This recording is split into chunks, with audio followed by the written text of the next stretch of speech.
And are you refreshed? Good. Now what? Hello. So I'm at a beautiful place in my life right now where I can surrender to the process and know that it is all happening as it's supposed to. But I'm very curious. Would you say, since you're there, does it feel to you like anybody could surrender to the process?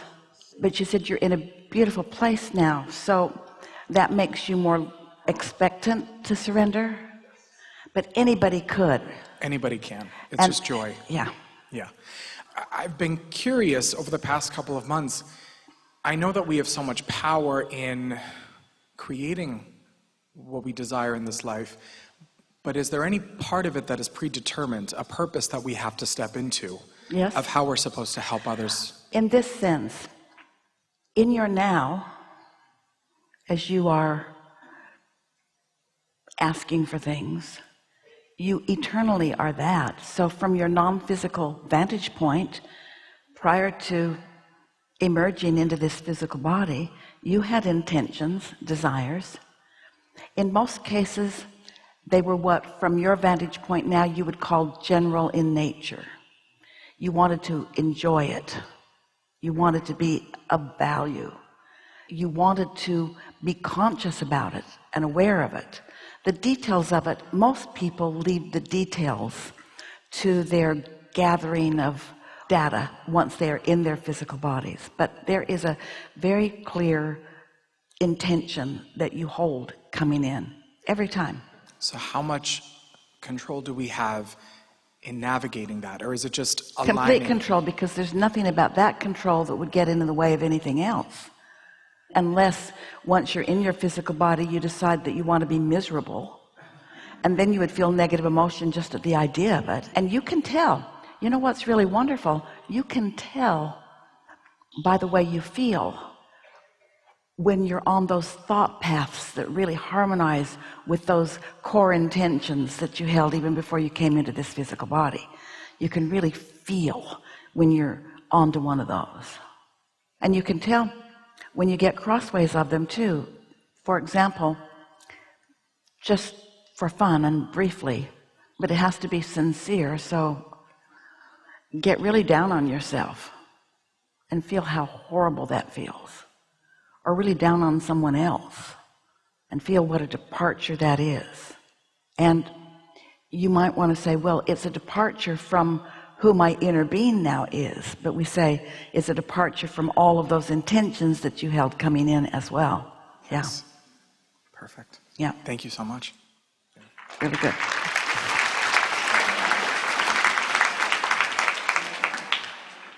First, I just wanted to say thank you, because I've been listening to you for 8 years, and it's really, really, really helpful. Everything that I, get into myself and get me navigate better. So we're all in this together, aren't we? We are. Yeah. And I get the chance to learn how to manifest things into my life. Being here in Boston is one of them. I just got a job offer. I got a green card. I manifest jobs that I dream about. Everything in my life seems to flow because you teach me how to be easy on it. And just like the easy button from Staples, just go easy and go easy and go easy. And I relax, and then as soon as I let go of things. Before you go further, we'd like to tell you a story about that easy button. Yeah. Jerry and Esther gave them as cruise gifts on one of the cruises, so everybody went home with an easy button. So Esther's daughter, Tracy, is helping her. You know those electrical outlets that sometimes are in the floor, that are rarely in the right place? Yeah.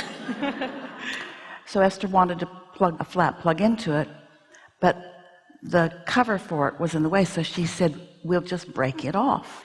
And Tracy said, how will we do that? And Esther said, I'll just stomp on it. So Esther stomped on it, and it hurt her foot. And it didn't break it off. And then Esther said, I know, we'll go get some pliers and we'll twist it off. So they went and got some pliers, and they twisted, but it wouldn't come off. And Esther said, we need something bigger. So she got something bigger, and they twisted, but it wouldn't come off. And Esther said, I'll get the hammer. So after about 10 minutes of them laughing more than they were working, they got it off. And at the moment that it came off, the easy button in a box sitting over there said, that was easy. And Esther said, inner being knows sarcasm. That's funny. So yeah, I can get like certain subjects in my life to work well, and there's one that I put my focus the most, which is love. I've been married for 18 years, so half of my life I spent with my husband, and it's just not easy. It doesn't flow easy. And then I see that everything. You're probably about to answer our question. What do you see as the primary difference between these things that you've been asking for and allowing and that? So what is the difference? What's the primary difference in the way? The primary difference is like if I see something material, let's say, I will think that it's easy to manifest, but when it comes to... Because are like things, like, you know... Because we're speaking from your physical perspective. If it's me and a material object, then it's up to me. But if it's a relationship, then the other person has an input. But we want you to understand that other person's input must be disregarded in that sense. If you have to wait around for others to agree with you, then you get vibrationally out of whack and your energy isn't clear. Your point of attraction is your point of attraction. There are lots of people involved in the getting your citizenship. There are lots of people involved in the getting of these jobs. It's not like you are singularly attracting. There are cooperative components in all of those. Other people who are becoming cooperative components. So now, what do you think is the difference between those people who you allow to be cooperative components and your husband who you do not allow to be a cooperative component? I don't have a clue. You don't expect him to be cooperative because you keep lists of all of the uncooperative things that he does. Instead of a book of positive cooperative aspects, you've got a list of things that are not cooperative, and they're stuck in your vibrational craw, and they're in the way of what you want. And if you think that they have to all go away so that they're not there to see, then you're missing the whole point of deliberate creation. Deliberate creation is selectively sifting and focusing. It isn't asking that everything unwanted vanish. It's utilizing your ability to focus around unwanted and upon wanted. This is the best conversation we've ever had about this subject. The clearest response from us. And so, what are you going to do about it? I think I have to work a little bit more on like the expectations that I have from him. What is it about his point of view that feels in your way or in the way of cooperation? Maybe because I feel hurt, and then that hurt doesn't allow me to see like the positive aspects that he has. But do you know what hurt is? You know what the emotion of hurt is? Yeah, it's very low. But why it is? Because your perspective differs from your inner being's perspective about the exact same thing. In other words, your inner being isn't taking the situation and clubbing you over the head with it, but you are. Right. Does it seem possible that you could find a different point of view? Do you really need different behavior from your husband in order to feel good? Because that sets you up for a hard relationship and a hard life in the world. It is complicated. We've been teasing for a while, so you make this sign, pretty big one, and you are presenting it to the entire world, and you're saying, I'm going to be out and about, and these are things I need from all of you in order for my day to go well. So get a good look at it and be ready for me. This is a picture of me. If you see me coming, then do the things that I've let you know that I need. And of course, That really seems ridiculous, doesn't it? But people do it all the time. Wouldn't it be easier if you just adjusted your point of attraction and then you could go anywhere in the world and have a wonderful time? But how do I adjust that? It's just like I feel like it's easy with other things, but just for this, it's just, I feel like I'm in kindergarten again. Like I've been working with you and I keep coming to these levels. Some things are harder than others. We acknowledge. We're not suggesting that you're making anything up or that it isn't difficult, but we know that you can do it. And usually the thing that makes people not want to do it, in fact, it's buzzing around the room a little bit even now. In fact, you all have said this frequently. Why do I have to be the one that does all the adjusting? Why do I have to adjust myself? Why can't you adjust? Why can't you be a more cooperative component? And we hear you and we get it, but the law of attraction is not going to make you the one exception in all of the universe. In other words, you get what you ask for, and you're asking for it with your thoughts. So you have to stop asking for the things you don't want by no longer pushing so hard against the things you don't want. And can you feel, as you focus on some of them, that there is this thing about needing to be right, because you know that's the right behavior and you know that's the wrong behavior and I'm right? But doesn't it feel softer if you could just ask yourself, can I feel happy anyway? Yeah, definitely. You want to talk about any specifics?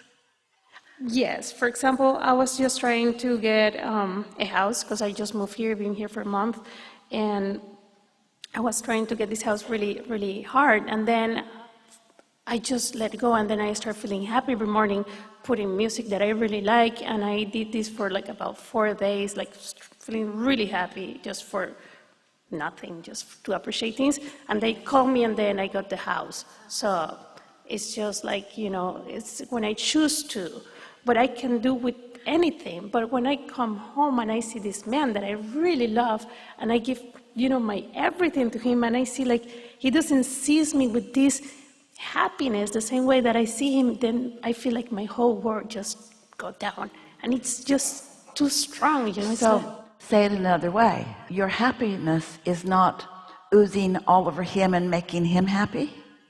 Is that what you're saying? Kind of, yeah. What exactly are you saying? I just feel like I have the power to manage my life, right? I have the power to create everything I want. I just don't have any power. So stop there for to just change a little. that and to. So feel the competition in that, the rightness in that. Nobody wants someone else overpowering them. That's right, yeah. No. And yet everyone wants control of their life.